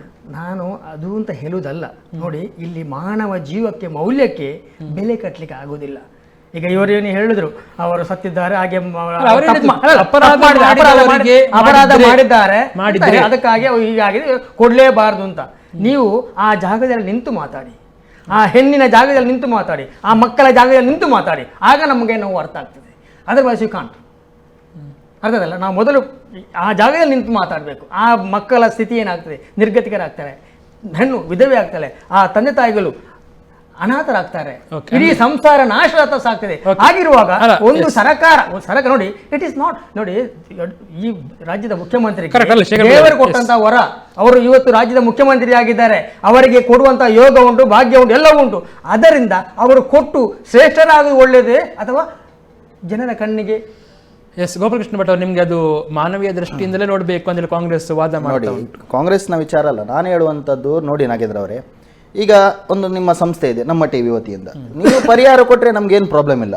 ಶೇಖರ್ ಪೂಜಾರಿ ಅವರು ಪರಿಹಾರ ಕೊಟ್ರೆ ಏನು ಪ್ರಾಬ್ಲಮ್ ಇಲ್ಲ. ಶೇಖರ್ ಪೂಜಾರಿ ನಿಮ್ಮಲ್ಲಿ ಕೇಳಿಕೊಳ್ಳುವುದು ನನ್ನ ವೈಯಕ್ತಿಕ ಕೊಡುವಂತ ವಿಷಯ ಬೇರೆ. ಸರ್ಕಾರದ ಕೊಡುವಾಗ ಸರ್ಕಾರ ಕೊಡಬಹುದು. ಅದೇ ನಾನು ಹೇಳುವಂತದ್ದು ನೋಡಿ, ರಾಷ್ಟ್ರಪತಿಗೆ ಸಮೇತ ಅವರಿಗೆ ಕ್ಷಮಾದಾನ ಅಲ್ಲ, ಅವರು ಹೇಳುದು ವೈಯಕ್ತಿಕವಾಗಿ ಕೊಡುವಾಗ ಯಾರು ಕೇಳಬೇಕು. ಮಾನವೀಯತೆ ಅಂತ ಪ್ರಶ್ನೆ ಅಲ್ಲ, ನಾನು ಹೇಳುದು ನಾಗೇಂದ್ರ ಅವರೇ, ಮಾನವೀಯತೆ ಅಂತ ಪ್ರಶ್ನೆ ಬರುವಾಗ ಇವರು ಹೇಳಿದ್ರು ಆ ಸ್ಥಾನದಲ್ಲಿ ನಿಂತುಕೊಂಡು ನೀವು ನೋಡಿ ಅಂತ. ನಾನು ಹೇಳುದು ಮಾನವೀಯತೆಯ ದೃಷ್ಟಿಯಲ್ಲಿ ನೀವು ಕೊಡಿ, ಆದ್ರೆ ಸರ್ಕಾರದ ವತಿಯಿಂದ ಕೊಡುವಾಗ ಅದು ನಿಮ್ಮ ಹಣ ಅಲ್ಲ. ಯಡಿಯೂರಪ್ಪನವರು ಅವರ ಮನೆಯಿಂದ ಕೊಡ್ಲಿ, ಶಾಸಕರು ಎಲ್ಲರೂ ಒಟ್ಟಾಗಿ ಕೊಡ್ಲಿ, ನಮ್ಗೆ ಏನ್ ಬೇಸರ ಇಲ್ಲ. ತೆರಿಗೆ ಹಣ ಕೊಡುವಾಗ ನೀವು ಯಾರಿಗೆ ಕೊಡ್ತಾ ಇದ್ದೀರಿ? ಅಪರಾಧಿ ಅಂತ ಹೇಳುವಾಗ ಅವರಿಗೆ ನೀವು ಕೊಟ್ರೆ ನಾಳೆ ಏನು ಸಂದೇಶ ಹೋಗುತ್ತೆ? ನಾಳೆ ಇಂಥ ಅಪರಾಧಿಗಳಿಗೆ ಇನ್ನೂ ಕೂಡ ಹೆಚ್ಚು ಹುಡ್ತಾರೆ ಅವರು, ಇನ್ನೂ ಕೂಡ ಅವರಿಗೆ ಮನಸ್ಥೈರ್ಯ ತುಂಬುತ್ತದೆ. ನಾನು ಅವರಿಗೆ ಹಣ ಕೊಡುದು ಬೇಡ ಹೇಳಿಲ್ಲ, ಪರ್ಸನಲ್ ಆಗಿ ಮಾನವೀಯತೆ ದೃಷ್ಟಿಯಿಂದ ಕೊಡ್ಲಿ. ಸರ್ಕಾರದ ಹಣ ಕೊಡುವಾಗ ಯಾರ ಹಣ ರೀ ಅದು? ತೆರಿಗೆ ಹಣ ಅದು. ಅದು ಕೂಡ ನೀವು ಎಂತ ಸಂದೇಶ ಕೊಡ್ತೀರಿ ನಮ್ಮ ಜನತೆಯವರಿಗೆ? ಜನತೆಗೆ ಏನ್ ಸಂದೇಶ ಕೊಡ್ತಿದ್ರಿ ಹೇಳಿದ್ರೆ, ಅಪರಾಧಿ ಆದ್ರೂ ಕೂಡ ನಿಮ್ಮ ಹಣ ಅವರಿಗೆ ನಾವು ಕೊಡ್ತಿದ್ದೇವೆ ಅನ್ನೋ ಸಂದೇಶವನ್ನು ಕೊಡ್ತೀರಿ. ಇದೇ ಸರ್ಕಾರ ನೋಡಿ, ಮೊದಲನೇದಾಗಿ ಯಡಿಯೂರಪ್ಪನವರು ಶನಿವಾರ ಹೇಳಿದ್ರು ಕಾನೂನು ಚೌಕಟ್ಟಿನಲ್ಲಿ ಪರಿಹಾರ ಕೊಡ್ತೇವಂತ. ಅದು ಸರಿಯಾಗಿತ್ತು. ಆದಿತ್ಯವಾರ ಒಂದು ಮಧ್ಯಾಹ್ನದೊಳಗೆ ಒಂದು ಹೇಳಿಕೆ ಬರ್ತದೆ, 10 ಲಕ್ಷ ರೂಪಾಯಿಯನ್ನ ಘೋಷಣೆ ಮಾಡಿದೇವಂತ. ಆ ಯಡಿಯೂರಪ್ಪನವರು ಹೇಳಿದ ಬೆನ್ನಲ್ಲೇ ಸ್ವತಃ ಬಿಜೆಪಿ ಕಾರ್ಯಕರ್ತರಲ್ಲಿ ಅಸಮಾಧಾನ ಉಂಟಾಗತ್ತೆ, ದೊಡ್ಡ ಮಟ್ಟದಲ್ಲಿ ಅಭಿಯಾನ ನಡೀತದೆ. ಯಾಕೆಂತ ಹೇಳಿದ್ರೆ, ಇದೇ ಬಿಜೆಪಿಯವರು ಕಬೀರನಿಗೆ, ಶೃಂಗೇರಿಯಲ್ಲಿ ಆದಂತಹ ಘಟನೆ, ಕಬೀರನಿಗೆ 10 ಲಕ್ಷ ಸರ್ಕಾರ ಕೊಡುವಾಗ, ಕಾಂಗ್ರೆಸ್ ಸರ್ಕಾರ ಕೊಡುವಾಗ ಪ್ರತಿಭಟನೆ ಮಾಡಿದಂತಹ ಜನ, ಇದೇ ನಾಯಕರು ಬೀದಿಗಿಳಿದಂತಹ ಜನ. ನಾಳೆ ಇದೇ ಬಿಜೆಪಿ ಕಾರ್ಯಕರ್ತರು ಮತವನ್ನು ಕೇಳಿಕ್ಕೆ ಹೋಗುವಾಗ ಮನೆ ಮನೆಗೆ ಯಾವ ರೀತಿ ಉತ್ತರವಾದ ಕೊಡಬೇಕು ಇವರು? ಒಂದು ಕಡೆ ದನಗಳ್ಳ ಕಬೀರ ಅಂತ ಹೇಳ್ತಾರೆ, ಇವರು 10 ಲಕ್ಷ ಕೊಡಬಾರ್ದು ಹೇಳಿ, ಇದೇ ಅಪರಾಧಿಗೆ 10 ಲಕ್ಷ ಘೋಷಣೆ ಕೊಡುವಾಗ ನಾಳೆ ಕಾರ್ಯಕರ್ತರು ಯಾವ ಮುಖ ಇಟ್ಕೊಂಡು ಹೋಗ್ಬೇಕು? ಆ ರೀತಿಯಲ್ಲಿ ಒಂದು ಅಸಮಾಧಾನ ಕಾರ್ಯಕರ್ತರಲ್ಲಿ ಹುಟ್ಟಿಕೊಳ್ತದೆ. ಮಂಗಳೂರಲ್ಲಿ ನಿನ್ನೆ ಬರ್ತಾರೆ ಅವರು, ಕಾರ್ಯಕರ್ತರ ನೋವು ಅವರಿಗೆ ಗೊತ್ತಾಗ್ತದೆ. ಅಪರಾಧಿಗಳಿಗೆ ಯಾವುದೇ ಕಾರಣಕ್ಕೂ ನಾವು ಕೊಡುದಿಲ್ಲ ಅಂತ ಹೇಳ್ತಾರೆ. ಇದರಿಂದ ಒಂದು ಸ್ಪಷ್ಟ ಸಂದೇಶ, ಕಾರ್ಯಕರ್ತರಿಗೆ ಒಂದು ಜಯ ಸಿಕ್ಕಿದೆ, ಮತ್ತೊಂದು ಒಂದು ಸಾರ್ವಜನಿಕ ತೆರಿಗೆ ಹಣಕ್ಕೆ ಒಂದು ಬೆಲೆ ಸಿಕ್ಕಿದೆ ಅಂತ ನನ್ನದೊಂದು ಅಭಿಪ್ರಾಯ. ಓಕೆ, ಎಸ್ ಶೇಖರ್ ಪೂಜಾರಿ, ಕಬೀರನ ವಿಷಯ ಅವರು ತೆಗೆದ ಕಾರಣ ಕೇಳ್ತಾ ಇದೆ. ನಿಮ್ಗೆ ಕಬೀರನಿಗೆ 10 ಲಕ್ಷ ಕೊಟ್ಟದ್ದ ಬಗ್ಗೆ ನಿಮ್ಮ ಬೆಂಬಲ ಅಥವಾ ಪರ ಇದೆಯಾ? ನಾನು ಒಂದು ಸ್ಪಷ್ಟವಾಗಿ ಹೇಳ್ತೇನೆ, ಕಬೀರ ಅಲ್ಲ, ರಾಮ ಅಲ್ಲ, ಯೇಸು ಅಲ್ಲ, ಯಾರೇ ಇರಲಿ, ಇಲ್ಲಿ ಆ ಸಂಸಾರದ ಗತಿಯನ್ನು ನೋಡಿ ನಾವು ಕೊಡಬೇಕಾದ್ದು. ಈಗ ಇದರಲ್ಲಿ ರಾಜ್ಯಕ್ಕೆ ಈಗ ಹೇಳಿದೆ ಕಾರ್ಯಕರ್ತರಿಗೆ ಸಿಕ್ಕಿದ ಜಯ ಅಂತ, ಆ ಜೀವದ ಬೆಲೆ ಯಾರಿಗೂ ಗೊತ್ತಿಲ್ಲ, ಅವರ ನೋವು ಯಾರಿಗೂ ಬೇಡ. ಕಾರ್ಯಕರ್ತರಿಗೆ ಜಯ ಸಿಕ್ಕಿದೆ ಅಂದರೆ there is a pressure from the internal party. ಇವತ್ತು ಶ್ರೀರಾಮುಲು ಅವರು ಹೇಳಿದ್ರು ಒಂದು ಮಾತನ್ನು, ಆ ನೊಂದ ಕುಟುಂಬಕ್ಕೆ ಸಹಾಯ ಮಾಡಲೇಬೇಕು. ಅಲ್ಲ, ಶ್ರೀರಾಮುಲು ಅವರು ವೈಯಕ್ತಿಕ ಮಾಡ್ಲಿಕ್ಕೆ ಅವರದ್ದು ಕೂಡ ಅಭ್ಯಂತರ ಇಲ್ಲ. ವೈಯಕ್ತಿಕ ಮಾಡೋದಲ್ಲ ನೋಡಿ, ಈ ಸರ್ಕಾರ ಸರ್ಕಾರ ಇರುವುದಾತಕ್ಕೆ, ಸರ್ಕಾರ ಇರುವುದಾತಕ್ಕೆ ಅದು ಹೇಳಿ ನನಗೆ, ಜನರನ್ನು ಚೆನ್ನಾಗಿ ಇಟ್ಕೊಳ್ಳಿಕ್ಕೆ ಅಂತ ಹೇಳುದು ಅಲ್ವಾ? ಹಾಗಾದ್ರೆ ಸರ್ಕಾರ ಟ್ಯಾಕ್ಸ್ ಪೇಯರ್ಸ್ ಮಾಡಿ ಯಾಕೆ? ಸರ್ಕಾರ ಆ ಪ್ರಜೆಗಳಿಗೆ ಅವರ ನ್ಯೂನತೆಗಳನ್ನು, ಕುಂದುಕೊರತೆಗಳನ್ನು ನಿವಾರಿಸಲಿಕ್ಕೆ ಹೋಗಿ ಸರ್ಕಾರ ಇರೋದು. ಆಗ ಅದು ಉಪಯೋಗ ಮಾಡೋದಿಲ್ಲ. ಅದಕ್ಕೆ ರಾಜಕೀಯವಾಗಿ ಏನು ಬಿಜೆಪಿ ಕಾರ್ಯಕರ್ತರು ಅಂದು ಹೋರಾಡಿದ್ದಾರೆ, ಅದಕ್ಕಾಗಿ ಅವರಿಗೆ ಜಯ ಸಿಕ್ಕುವಾಗ ಇವತ್ತು ಕೊಡಲಿಲ್ಲ ಅನ್ನೋದ್ರೆ ನನ್ನ ಲೆಕ್ಕದಲ್ಲಿ ಅದು ಶುದ್ಧ ಅಲ್ಲ. ಈಗ ಅವರು ಹೇಳಿದ ಪ್ರಕಾರ ಒಂದು ವೇಳೆ ಯಾರಾದರೂ ಇಬ್ಬರು ವ್ಯಕ್ತಿಗಳು ಆ ಗಲಭೆ ಆಗುತ್ತಿದ್ದಂಥ ಪ್ರದೇಶದಿಂದ ತಪ್ಪಿಸಿಕೊಂಡು ಅಥವಾ ಮನೆಗೆ ಹೋಗುವ ದಾರಿಯಲ್ಲೋ ಅಥವಾ ಎಲ್ಲೋ ಒಂದು ಕಡೆಯಲ್ಲಿ ಬಸ್ಸಿಗೆ ಹತ್ತುವಾಗಲೋ ಅಥವಾ ಅಂಗಡಿಯನ್ನು ಅರ್ಜೆಂಟಲ್ಲಿ ಬೀಗ ಹಾಕಿ ಓಡುವಾಗಲೋ ತಪ್ಪಿ ಏನಾದರೂ ಅವರಿಗೆ ಗುಂಡು ತಗಲಿ ಬಿದ್ದಿದ್ರೆ ಬಹುಶಃ ಗೋಪಾಲಕೃಷ್ಣ ಭಟ್ ಅಂತ 100 ಜನ ಮುಂದೆ ಬಂದು ಕೊಡಿ ಅಂತ ಹೇಳ್ತಿದ್ರು. ಆದ್ರೆ ಈಗ ಅವರು ಆಗ್ತಾ ಇಲ್ಲ. ಸರ್ಕಾರ ತಪ್ಪು ಮಾಡಿದ್ರೆ ಅಥವಾ ಸರ್ಕಾರಕ್ಕೆ ತಾನು ಮಾಡಿದ್ದು ತಪ್ಪು ಅಂತ ಗೊತ್ತಾದ್ರೆ ಅವರ ಹಣ ಕೊಡ್ಲಿ, ತನಿಖೆ. ಈಗ ನೀವು ತಪ್ಪು ಅಂತ ಆದ್ರೆ ಅವರಿಗೆ ಹಣ ಕೊಟ್ರೆ ನೀವು, ಹಾಗಾದ್ರೆ ಪೊಲೀಸರವರು ಮಾಡಿದ್ದು ತಪ್ಪು ಅಂತ ಹೇಳಿ ನೀವು ಒಪ್ಪಿದಾಗ ಆಯ್ತಲ್ಲ. ನಾನು ಹೇಳುವಂತದ್ದು ತಪ್ಪ ಸರ್ಕಾರದ ವಿಚಾರದಲ್ಲಿ ತಪ್ಪು ನಡೆದಾಗ, ಈಗ ಯಾವುದೇ ಅಮಾಯಕರು ಅಂಗಡಿ ಬಂದ್ ಮಾಡಿ ಅವರು ಹೋಗ್ತಾ ಇರುವಾಗ ಗೋಲಿಬಾರ್ ಆಯ್ತು, ನಾಡ್ದೀಗ ತನಿಖೆ ಆಗ್ತಾ ಉಂಟು. ತನಿಖೆ ನಂತರ ಯಾರು ಮೃತಪಟ್ಟಿದ್ದಾರೆ ಅವರು ನಿರಪರಾಧಿಗಳಂತಾದ್ರೆ ಖಂಡಿತವಾಗಿ ಹಣ ಕೊಡ್ಲಿ, ನಾವು ಅದಕ್ಕೆ ಬೆಂಬಲ ಇದ್ದೇವೆ. ನೀವು ಅಪರಾಧಿ ಅಂತ ಇದು ಯಾವುದೇ ರೀತಿಯ ಒಂದು ಇದು ಡಿಸಿಷನ್ ಬರದೆ ಏಕಾಏಕಿ ನೀವು ಘೋಷಣೆ ಮಾಡ್ತೀರಾದ್ರೆ, ಮೊನ್ನೆ ಒಂದು ದೃಶ್ಯ ಮಾಧ್ಯಮದಲ್ಲಿ ಅವರ ಫೋಟೋ ಸಮೇತ ತೋರಿಸಿದ್ರು ಸಿಸಿ ಕ್ಯಾಮೆರಾದಲ್ಲಿ, ಯಾರು ಮತಗೊಂಡ್ರು ಅವರು ನಡ್ಕೊಂಡು ಬಟ್ಟೆಯನ್ನು ತಗೊಂಡು ಹೋಗೋದಂತು. ಇಂಥ ಒಂದು ಸಂದಿಗ್ಧ ಪರಿಸ್ಥಿತಿಯಲ್ಲಿ ಅವರು ಅಪರಾಧಿ ಹೌದಾ ಅಲ್ವಾ ಅಂತ ಒಂದು ಸಂದಿಗ್ಧ ಪರಿಸ್ಥಿತಿಯಲ್ಲಿ ಏಕಾಏಕಿ ನೀವು ಘೋಷಣೆ ಮಾಡಿದ್ರೆ ಅದು ತಪ್ಪಲ್ವಾ ಅಂತ ಹೇಳುದು ಅಷ್ಟೇ. ಎಸ್ ಶೇಖರ್ ಪೂಜಾರಿ ನೋಡಿ, ನಾನು ಅದನ್ನೇ ಹೇಳಿದ್ದೇನೆ. ಇಲ್ಲಿ ಮಾನವೀಯತೆ ನೋಡಿ, ಬಸವಣ್ಣವರು ಹೇಳಿದ್ರು ಮಾನವೀಯತೆ ಬೇರೆ, ಕಾನೂನು ಬೇರೆ. ಪ್ರತಿಯೊಂದು ಅಪರಾಧಿಯ ದೃಷ್ಟಿಯಲ್ಲಿ ನಾವು ನೋಡುವಾಗ ಅಪರಾಧಿಯ ಹಿಂದೆ ಮಾನವೀಯತೆ ಇದ್ದೇ ಇರ್ತದೆ. ನೋಡಿ, ಅದು ಯಾರೇ ಅಪರಾಧಿ ಇರ್ಬೋದು, ಅವರಿಗೆ ಕೂಡ ಮನೆ ಇರ್ತದೆ, ಅವರಿಗೆ ಕೂಡ ಸಂಸಾರ ಇರ್ತದೆ, ಎಲ್ಲವನ್ನು ಮಾನವೀಯತೆ ದೃಷ್ಟಿಯಲ್ಲಿ ನೋಡುವಾಗ ಕಾನೂನು ಯಾಕೆ? ಒಂದು ಮಾತು ಹೇಳ್ತೇನೆ ನಾನು. ಈಗ ಅವರು ಕಳ್ಳು ತೂರಾಟ ಮಾಡಿದ್ದೀರಿ ಅಂತ ನೀವು ನೋಡಿದ್ದೀರಾ? ನಿರಪರಾಧಿ ಆದ್ರೆ ಕೊಡ್ಲಿ, ಸರ್ಕಾರ ಕೊಡುದು ಬೇಡ ಅಂತ ಹೇಳಿದ್ದು, ಬಾಕಿಯವರು ಕೊಡ್ಲಿ, ಪರ್ಸನಲ್ ಆಗಿ ಕೊಡ್ಲಿ. ಈ ಸಂಸ್ಥೆ ಕೊಡ್ತೀರಾದ್ರೆ ನಮ್ಗೆ ಯಾವುದೇ ಅಭ್ಯಂತರ ಇಲ್ಲ. ನಾವು ಹೇಳುವಂತದ್ದು ಇಷ್ಟೇ, ತೆರಿಗೆ ಹಣ ಕೊಡುದು ಈಗಲೇ ಬೇಡ ಅಂತ, ಬೇರೆ ಯಾರು ಕೊಟ್ಟರು ಕೂಡ ನಮ್ಗೆ ಪ್ರಾಬ್ಲಮ್ ಇಲ್ಲ. ಈಗ ನೀವು ಹೇಳಿದ್ರಿ ಅವರು ಕಾನೂನಾತ್ಮಕವಾಗಿ ಅಪರಾಧಿ ಆದ್ರೆ, ಈಗ ಹಾಗಾದ್ರೆ ಕಾನೂನಾತ್ಮಕ ಅದನ್ನು ಸಿಲುಕಿಸಬಹುದು. ಯಾಕಂದ್ರೆ ಕೊಡಬಾರ್ದು ನಿಮ್ಗೆ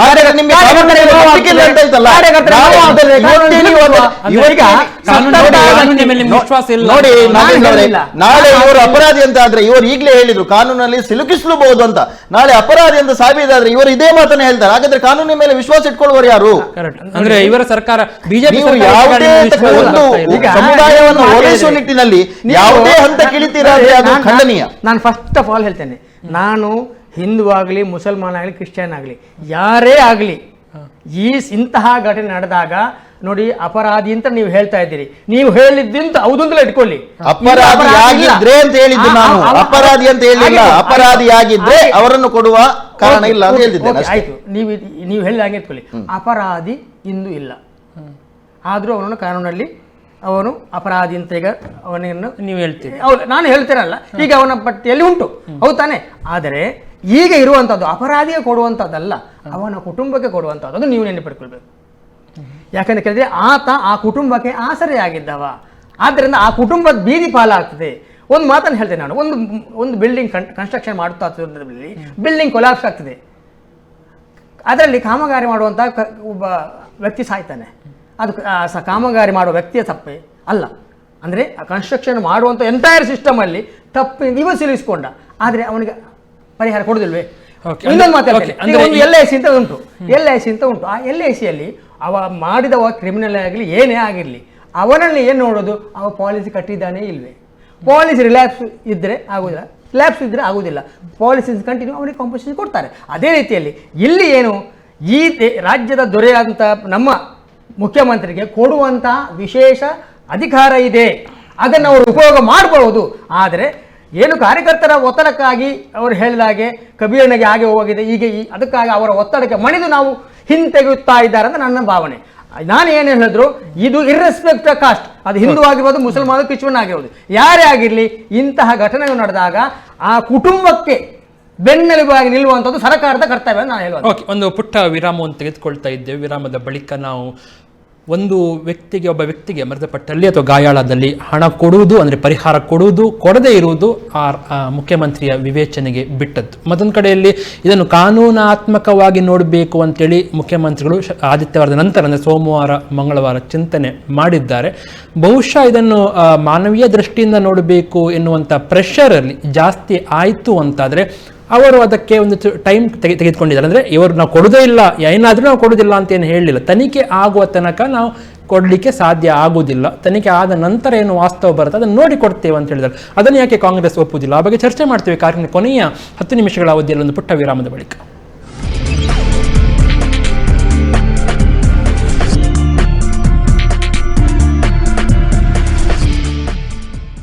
ತೇಜಸ್ವಿನಿ ಹಾಸ್ಪಿಟಲ್ ಮತ್ತು ಉದ್ಯಾವರ ಜಯಲಕ್ಷ್ಮಿ ಸಿಲ್ಕ್ ಜನಧ್ವನಿ ನೇರ ಪ್ರಸಾರ ಕಾರ್ಯಕ್ರಮದಲ್ಲಿ ಇವತ್ತು ನಾವು ಚರ್ಚೆ ಮಾಡ್ತಾ ಇದ್ದೇವೆ, ಪರಿಹಾರ ರಾಜಕೀಯ ಆಗ್ತಾ ಇದೆಯಾ ಎನ್ನುವಂಥ ಒಂದು ಪ್ರಶ್ನೆ.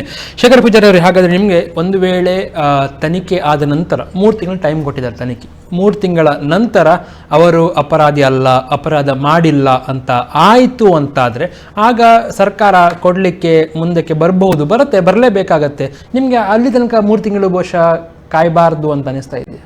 ನೋಡಿ, ನಾನೊಂದು ಮಾತು ಹೇಳ್ತೇನೆ. 3 ತಿಂಗಳ ನಂತರ ಈ ರೀತಿ ಅವಮಾನ ಮಾಡಿ ಕೊಡ್ತೇನೆ ಅಂತ ಹೇಳಿ ಪುನಃ ಹಿಂದೆ ತಗೊಂಡು ನಂತರ ಅವರು ಸ್ವೀಕಾರ ಮಾಡಿದರೂ ಮಾಡದೇ ಇದ್ದರೂ ಇರಬಹುದು. ಯಾಕಂದರೆ ಕೇವಲ 10 ಲಕ್ಷದಿಂದ ಅವರ ಜೀವನ ನಿರ್ವಹಣೆ ಆಗುತ್ತದೆ ಅಂತ ಹೇಳಿದರೆ ಅದು ನಮ್ಮ ತಪ್ಪಾಗ್ತದೆ. 10 ಲಕ್ಷ ಏನೂ ಅಲ್ಲ ಅವರ ಜೀವದ. ಈ 10 ಲಕ್ಷ ಏನೂ ಅಲ್ಲ. ಈಗ ನಾವೇನು ನಮ್ಮ ಇದಕ್ಕಾಗಿ ಏನು ಸ್ವಪ್ರತಿಷ್ಠೆಗಾಗಿ ಒಬ್ಬರನ್ನು ಓಲೈಸಕ್ಕೋಸ್ಕರ ಮತ್ತು ಒತ್ತಡಕ್ಕೋಸ್ಕರ ನಾವು ಆ ರೀತಿ ಮಾತಾಡ್ಬೋದು. ಆ 10 ಲಕ್ಷ ಇಟ್ ಈಸ್ ನಥಿಂಗ್. ಅವರ ಜೀವದ ಬೆಲೆಗೆ ಇರುವಂಥದ್ದು 10 ಲಕ್ಷ ಅಲ್ಲ, ಇದು ಸ್ಪಷ್ಟವಾಗಿ ಹೇಳ್ತೇನೆ ನಾನು. It is not at all. ಆಯ್ತಲ್ಲ. ಮತ್ತೆ ಇನ್ನೊಂದು ನಾನು ಹೇಳೋದು, ಈ ರಾಜ್ಯದ ಮುಖ್ಯಮಂತ್ರಿ ಇನ್ನೊಂದು ಮಾಡಬಹುದಿತ್ತು ಕಾನೂನಿನ ದೃಷ್ಟಿಯಲ್ಲಿ ಅದು ಅಪರಾಧಿ ಅಂತ ಆದ್ರೆ, ನಾನು ಈಗ ಚೆಕ್ ಅನ್ನು ಕೊಡ್ತಾ ಇದ್ದೇನೆ, ಒಂದು ವೇಳೆ ಕಾನೂನು ಪ್ರಕಾರ ತಪ್ಪು ಅಂತ ಆದ್ರೆ ಕೋರ್ಟಿಗೆ ಹೋಗಲಿ. ಯಾರು ಯಾರು ವಿರೋಧ ಮಾಡೋರು ಕೋರ್ಟಿಗೆ ಹೋಗಲಿ. Court decide. ಈಗ ಏನು ಅವರ ಮಕ್ಕಳು ಈಗ ನಿರ್ಗತಿಕರಾಗಿದ್ದಾರೆ, ಆ ಕುಟುಂಬ ಸರ್ವನಾಶ ಆಗ್ತಾ ಇದೆ, ಆದ್ದರಿಂದ ಅವರು ಕೋರ್ಟ್ ಮುಖಾಂತರ ಪಡೆಯಲಿ. ಅಲ್ಲ, ಒಮ್ಮೆ ಅದು ಸರಿ ಅಂತ ನಿಮ್ಗೆ ಅನಿಸ್ತದ ಅಥವಾ ತನಿಖೆ ಆದ ನಂತರ ಕೊಡುವುದು ಅವಮಾನ ಸರಿ ಅಂತ ನನಗೂ ಅನಿಸುವುದಿಲ್ಲ.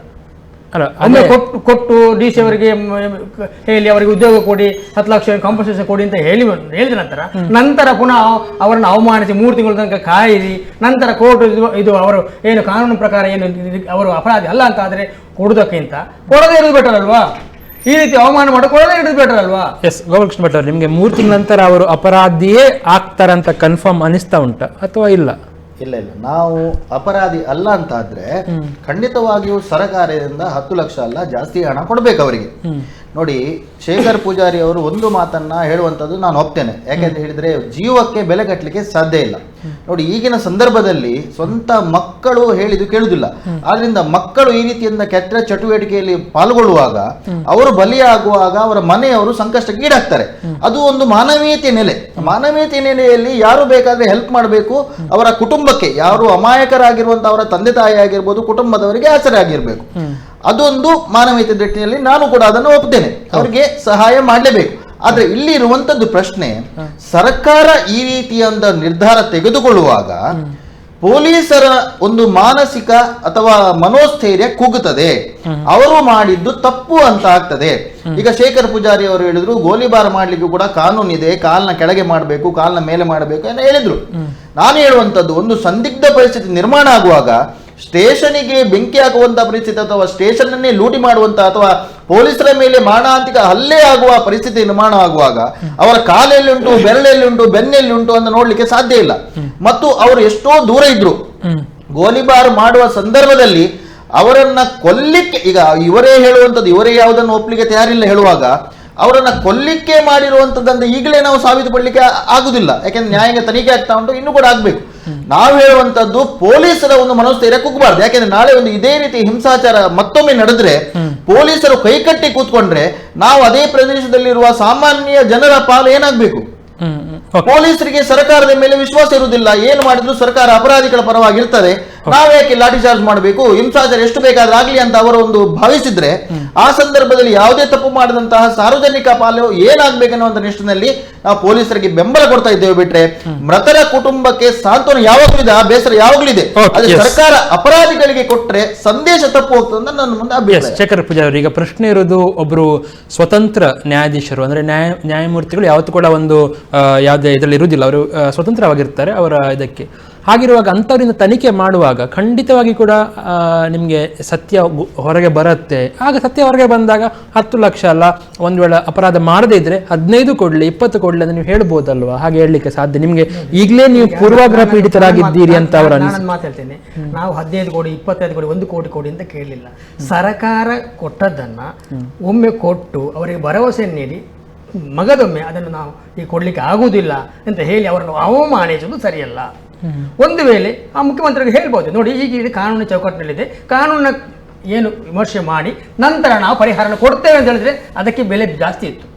ಈಗ 3 ತಿಂಗಳು ಸಮಯಾವಕಾಶ ಇದೆ, ಅದರ ನಂತರ ಏನು ಮ್ಯಾಜಿಸ್ಟ್ರೇಟ್ ಇನ್ವೆಸ್ಟಿಗೇಷನ್ ಆಗ್ತದೆ, ಆ ನಂತರ ನಾವು ಕೊಡ್ತೇವೆ, ಅದು ಬೇರೆ ಇತ್ತು.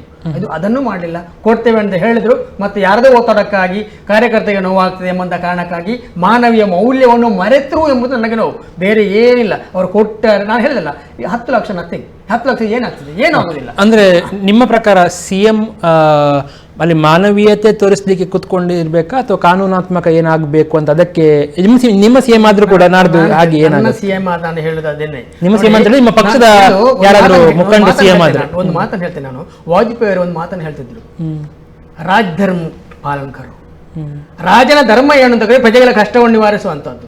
ಹಾಗಂತ ನಾನು ಅವರಿಗೆ ಕಲ್ಲು ಹೊಡೆಯಿರಿ, ಪ್ರಜೆಗಳು ಅನಾಗರಿಕರಾಗಿ ವರ್ತಿಸಿದ ನಾನು ಹೇಳ್ತಾ ಇಲ್ಲ. ಈಗ ಅವರು ಹೇಳಿದ್ರು, ಉತ್ತಮವಾಗಿ ಹೇಳಿದ್ರು, ಏನಂತ ಹೇಳಿದ್ರೆ, ಒಬ್ಬ ಮಗ ಮಾಡಿದಂತಹ ತಪ್ಪಿಗೆ ತಂದೆ ತಾಯಿಗಳು ಹಿಂಸೆಯನ್ನು ಅನುಭವಿಸಬಾರ್ದು. ಅಂದ್ರೆ ಈಗ ಯಾರದೇ ಒಬ್ಬ ಮಕ್ಕಳು ಮಣ್ಣಿಗೆ ಹೊರಗೆ ಬಿಟ್ಟಂದ್ರೆ ಯಾರು ಏನ್ ಮಾಡ್ತಾರ, ಏನು ಗಾಂಜಾ ಮಾಡ್ತಾರ, ಸೇಸ್ತಾರ, ಏನು ಗೊತ್ತಿರೋದಿಲ್ಲ. ಆದ್ರಿಂದ ಅಮಾಯಕರು ಇಲ್ಲಿ ಯಾರು ಅಂತ ಕೇಳಿದ್ರೆ ಅವರನ್ನು ನಂಬಿಕೊಂಡಂತ ಕುಟುಂಬ.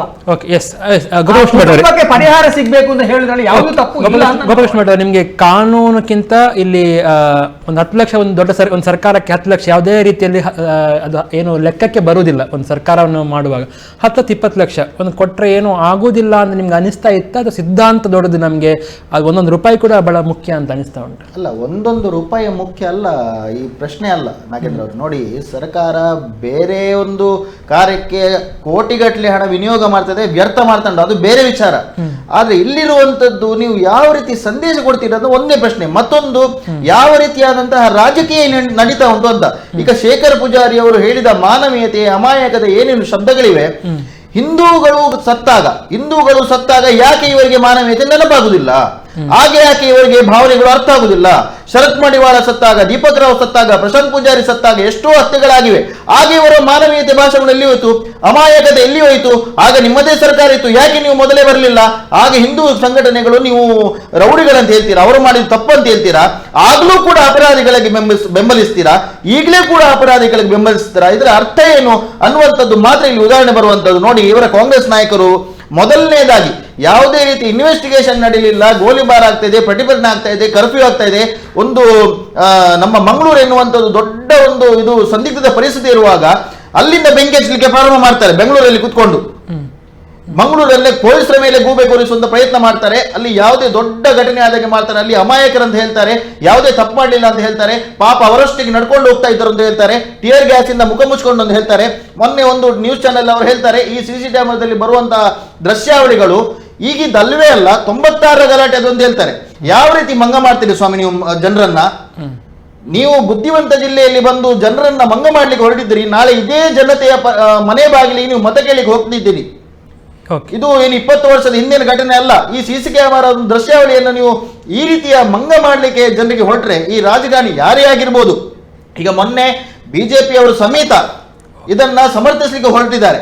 ಯಾವಾಗ? ಮಾನವೀಯತೆ ಅದು ಇದು ಹೇಳಿ. ಇದೇ ನೀವು BJP ಅವರು ಹಿಂದೆ ಕೂಡ ಬೈಲಿಲ್ವಾ? ನಾನು ಹೇಳುವಂಥದ್ದು ಎಲ್ಲಾ ರಾಜಕಾರಣಿಗಳು ನೋಡಿ, ಶಾಂತವಾಗಿರುವಂತಹ ಮಂಗಳೂರು ಮೊನ್ನೆ ನಡೆದಂತ ಘಟನೆ ನಾನು ನೇರವಾಗಿ ಹೇಳ್ತೇನೆ. ಈ ಬಂದರ ಭಾಗದಲ್ಲಿ ನಡೆದಿರುವಂತಹ ಘಟನೆ, ಅಲ್ಲಿ ಪರಿಸರದವರಿಗಿಂತ ಹೊರ ಜಿಲ್ಲೆಯವರು, ಹೊರ ರಾಜ್ಯದವರು ಹೆಚ್ಚಿದ್ರು ಅಂತ ನನ್ನದೊಂದು ಅನಿಸಿಕೆ. ಯಾಕೆಂತ ಹೇಳಿದ್ರೆ, ಆ ಸ್ಟೇಷನ್ ಅಕ್ಕಪಕ್ಕದಲ್ಲಿ ಇರುವವರು ಎಲ್ಲರೂ ಮುಸಲ್ಮಾನರ ಅಂಗಡಿಗಳಿರುವಂತದ್ದು. ಅವರು ಈ ಗಲಭೆ ನಿರಂತರವಾಗಿ ನಡೆಯುವುದಿಲ್ಲ, ಇದು ನಿಲ್ತದೆ. ಅದರ ನಂತರ ಅವರು ಅಂಗಡಿಗಳಲ್ಲಿ ವ್ಯಾಪಾರ ಮಾಡಬೇಕು, ದಿನವಹಿವಾಟು ಮಾಡಬೇಕು, ಅಲ್ಲೇ ಅವರು ದಿನನಿತ್ಯ ಜೀವನವನ್ನ ಸಾಗಿಸಬೇಕು. ಆ ಒಂದು ಪರಿಸ್ಥಿತಿಯಲ್ಲಿ ಅವರು ಅಲ್ಲಿ ಪೊಲೀಸರ ಮೇಲೆ ಅಟ್ಯಾಕ್ ಮಾಡ್ತಾರೆ ಅನ್ನುವಂಥದ್ದು ನಾನು ಒಪ್ಪುದಿಲ್ಲ.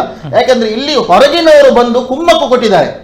ಅಲ್ಲಿನ ಲೋಕಲ್ ಜನ ಏನು ಪ್ರಚೋದನೆಗೊಂಡು ಅದರಲ್ಲಿ ಭಾಗವಹಿಸಿರ್ಬೋದು, ಆದ್ರೆ ಸ್ಪಷ್ಟವಾಗಿ ಕಾಣುವಂಥದ್ದು ಇಲ್ಲಿ ಘಟನೆ ನಡೆಯಿರುವಂಥದ್ದು ಹೊರಗಿನಿಂದ ಬಂದು ಆಗಿರುವಂಥದ್ದನ್ನು ಸ್ಪಷ್ಟ ಮೇಲ್ನೋಟಕ್ಕೆ ಕಾಣ್ತದೆ. ಯಾಕಂದ್ರೆ ಇಷ್ಟು ಘಟನೆ ನಡೆದಿರುವಾಗ ಈ ರೀತಿಯ ಒಂದು ಕಾಶ್ಮೀರ ಮಾದರಿಯಲ್ಲಿ ಮುಖ ಮುಚ್ಚಿಕೊಂಡು, ಕಲ್ಲು ಬಿಸಾಡಿಕೊಂಡು, ಪೆಟ್ರೋಲ್ ಬಾಂಬ್ ತೂರಿಕೊಂಡು ಈ ರೀತಿಯ ಘಟನೆಗಳು ನಡೆದಿರಲಿಲ್ಲ.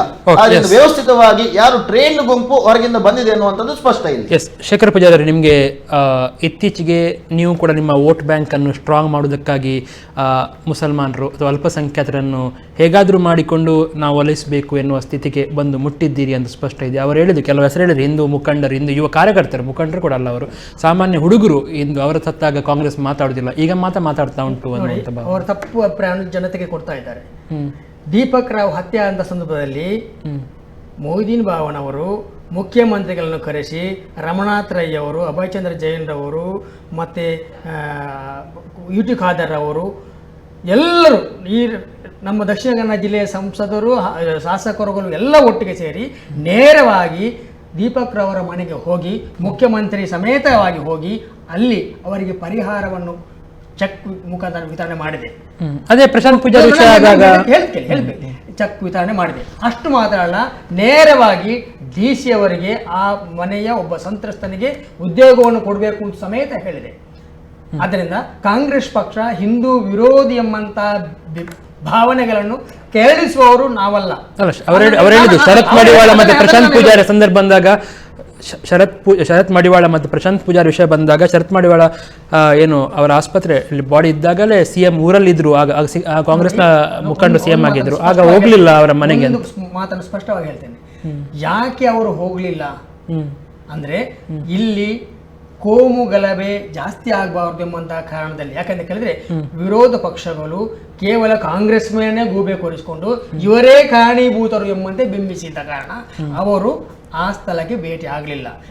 ಈಗ ನೀವು ಅದನ್ನೆಲ್ಲ ಮಾಡ್ತಿರೋದು, ಈಗ ಇವರು ಕೂಡ ಅದನ್ನೇ ಮಾಡ್ತಿರೋದು. ಈಗ ಬಿಜೆಪಿ ನೀವು ಇವರು ತಪ್ಪಂತ ಹೇಗೆ ಹೇಳ್ತಾರೆ?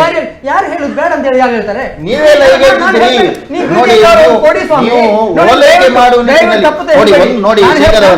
ನಾನು ಹೇಳ್ಕೊಳ್ಳಿ, ಬಿಜೆಪಿ ಅವರು ಅವರ ಮನೆಗೆ ಹೋಗಿ ಎಷ್ಟು ಬೇಕಾದ ಹಣ ಕೊಡಿ, ಯಾರು ಅಬ್ಜೆಕ್ಷನ್ ಮಾಡ್ತಾರೆ? ನೀವು ಯಾಕೆ ನೀವು ಅಬ್ಜೆಕ್ಷನ್ ಮಾಡಿ? ನಾವು ಖಂಡಿತ ಮಾಡಿಲ್ಲ.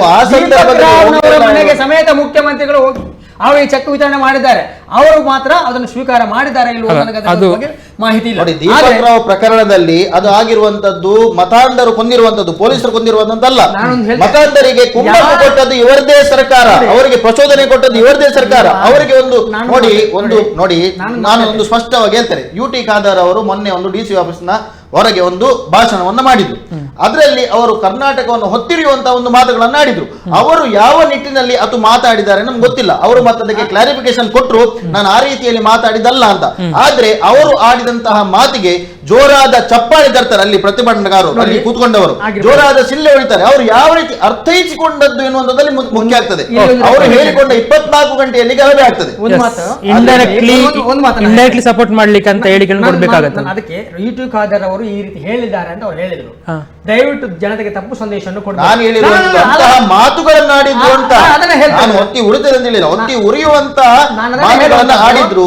ಅವರು ಯಾವ ಅರ್ಥದಲ್ಲಿ ಹೇಳಿದ್ರು ಗೊತ್ತಿಲ್ಲ. ಅದು ಜನತೆ ಅರ್ಥ ಮಾಡಿಕೊಂಡದ್ದು, ಅಲ್ಲಿದ್ದವರು ಅರ್ಥೈಸಿಕೊಂಡದ್ದು ಬೇರೆ. ಅರ್ಥ ನೋಡಿ, ಒಂದು ಲೋಟೆಯಲ್ಲಿ ನೀರು ಅರ್ಧ ಇದ್ರೆ ಅರ್ಧ ತುಂಬಿದ ಭಾಷೆಗಳನ್ನ ಮಾಡುವಾಗ, ಪ್ರಚೋದನೆ ಮಾಡುವಾಗ ಜನರಿಗೆ ಒಂದು ಅಲ್ಲಿರುವ ಪ್ರತಿಭಟನಾಗಾರರಿಗೆ ನಮ್ಗೆ ಏನಾದ್ರೂ ಕೂಡ ಈ ರಾಜಕಾರಣಿಗಳು ಇದ್ದಾರೆ ಅಂತ ಮನಸ್ಸಲ್ಲಿ ಬಂದ್ರೆ ಅವರು ಏನು ಕೂಡ ಮಾಡ್ಲಿಕ್ಕೆ ರೆಡಿ ಇರ್ತಾರೆ. ಅಂತಹ ಪ್ರಚೋದನೆಯನ್ನು ನೀವು ಮಾಡಬೇಡಿ ಹೇಳುವಂತದ್ದು ಅಷ್ಟೇ. ನಾನು ಒಪ್ತೇನೆ ನಿಮ್ಮ ಮಾತಿಗೆ.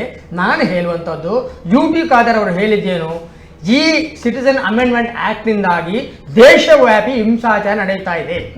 ಉತ್ತರ ಪ್ರದೇಶದಲ್ಲಿ ಕನಿಷ್ಠ 16 ಮಂದಿಗಿಂತ ಮಿಗಿಲಾಗಿ ಸತ್ತಿದ್ದಾರೆ. ಅಸ್ಸಾಂನಲ್ಲಿ ಬಿಜೆಪಿ ಸರ್ಕಾರ ಇದೆ, ಆದ್ರೆ ಅಲ್ಲಿ ಅವರೇ ವಿರೋಧ ಮಾಡ್ತಾ ಇದ್ದಾರೆ.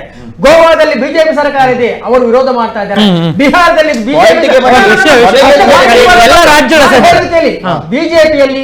ಬಿಹಾರದಲ್ಲಿ ಬಿಜೆಪಿ ಗವರ್ಮೆಂಟ್ ಇದೆ, ಅವರು ಅಲ್ಲಿ ವಿರೋಧ ಮಾಡ್ತಾ ಇದ್ದಾರೆ. ಅಂದ್ರೆ ದೇಶವ್ಯಾಪಿ ಹಿಂಸಾಚಾರ ನಡೆಯುತ್ತಾ ಇದೆ. ಜನರು ಅದನ್ನು ಒಪ್ತಾ ಇಲ್ಲ. ನಮ್ಮ ಹಕ್ಕು, ಸಂವಿಧಾನಾತ್ಮಕ ಹಕ್ಕು. ಈ ಸ್ವಾತಂತ್ರ್ಯ ಹೋರಾಟ ಸಂದರ್ಭದಲ್ಲಿ ಹಿಂದೂ ಮಾತ್ರ ಹೋರಾಡಿದಲ್ಲ, ಮುಸಲ್ಮಾನ ಅದನ್ನ ಹೇಳುವಂತದ್ದು. ಕೊನೆಯ ವಾಕ್ಯ ಹೇಳುವಂಥದ್ದು UT ಖಾದರ್ ಅವರು ಹೇಳಿದಂತ ರೀತಿ ಅಂತ ಕೇಳಿದ್ರೆ, ದೇಶವ್ಯಾಪಿ ಹಿಂಸಾಚಾರಗಳು ನಡೆಯುತ್ತಾ ಇದೆ, ಜನರು ಇದಕ್ಕೆ ದಂಗೆಲ್ತಾ ಇದ್ದಾರೆ. ಆದ್ದರಿಂದ ದಯವಿಟ್ಟು ಈ ಕಾನೂನನ್ನು ನೀವು ಕರ್ನಾಟಕಕ್ಕೆ ತರಬೇಡಿ.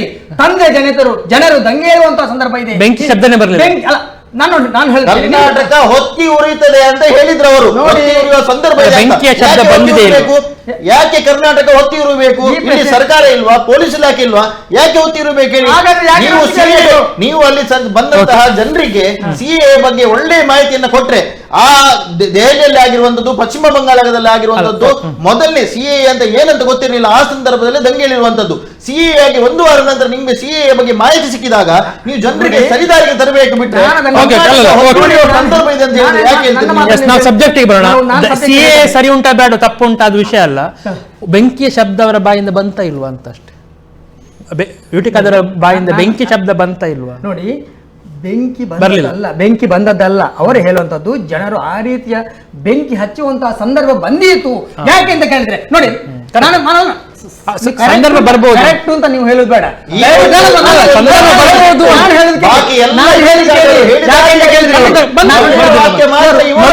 ಬಂತು ಅಂತ ಹೇಳುದು ನೀವು ಯಾರು ಬರೆದಿರುವ ಸಂದರ್ಭ ಅಲ್ಲ. ನೋಡಿ, ಹಿಂದೆ ಇದೇ ನಮ್ಮ ಮುಖ್ಯಮಂತ್ರಿ ಅವರು ಒಂದು ಪ್ರಭಾವಿ ನಾಯಕನನ್ನು ಈ ದಕ್ಷಿಣ ಕನ್ನಡ ಜಿಲ್ಲೆಯಲ್ಲಿ ಅರೆಸ್ಟ್ ಆದ್ರೆ ಇಡೀ ರಾಜ್ಯವೇ ಹೊತ್ತಿ ಉಳಿದಿತ್ತು ಅಂತ ಹೇಳಿದ್ರು. ತಪ್ಪು ಅದು ಕೂಡ ನಾನು ತಪ್ಪು ಅಂತ ಹೇಳ್ತೇನೆ. ಯಾರೋ ಕೊಲೆ ಆದ್ರು, ಅವರ ವೈಯಕ್ತಿಕ ನೆಲೆಯಿಂದ ಕೊಲೆ ಆದ್ರು, ಈ ರಾಜ್ಯಕ್ಕೆ ಬೆಂಕಿ ಹಾಕ್ತೇನೆ ಅಂತ ಇಲ್ಲಿ ಸಂಸದರು ಹೇಳ್ತಾರೆ. ಯಾರು ಹೇಳಿದ್ರು ತಪ್ಪೇ. ನಾನು ಹೇಳಿರುವಂತದ್ದು ಸಂಸದರು ಹೇಳಿದ್ರು ಅದು ತಪ್ಪು. ಆದ್ರೆ ಗಲಾಟೆ ಹೋಗ್ಲಿಲ್ಲ. ಗಂಟೆ ಒಳಗೆ ದಂಗೆ ಎದ್ದಿದೆ, 2 ಜನ ಬಲಿತಗೊಂಡಿದ್ದಾರೆ. UT ಖಾದರ್ ಅವರು ಹೇಳಿದ್ದು ಜನರು ದಂಗೆ ಏಳುವಂತಹ ಪರಿಸ್ಥಿತಿಯನ್ನು ನಿರ್ಮಾಣ ಮಾಡಬೇಡಿ ಅಂತ. ಅದರ ಅರ್ಥ UT ಖಾದರ್ ಅವರು ಹೇಳಿ ಉತ್ತರ ಪ್ರದೇಶದಲ್ಲಿ ದಂಗೆ ಎದ್ದದ್ದಲ್ಲ, ಬಿಹಾರದಲ್ಲಿ ದಂಗೆ ಎದ್ದದ್ದಲ್ಲ, ಅಸ್ಸಾಂನಲ್ಲಿ ದಂಗೆ ಎದ್ದದ್ದಲ್ಲ. ನೀವು ಅದನ್ನ ಅರ್ಥ ಮಾಡ್ಕೊಳ್ಬೇಕು. ನೀವು ಅರ್ಥ ಮಾಡುವಂತ ರೀತಿ ಬೇರೆ ಇರುವ. ಅಂದ್ರೆ ಮನಸ್ಸಿಗೆ ನೋವು ಮಾಡಬೇಡಿ, ಜನರ ಭಾವನೆಗಳೊಟ್ಟಿಗೆ ನಾವು ಚೆಲ್ಲಾಟ ಆಡಬೇಡಿ ಅಂತ ಹೇಳಿದ್ದು.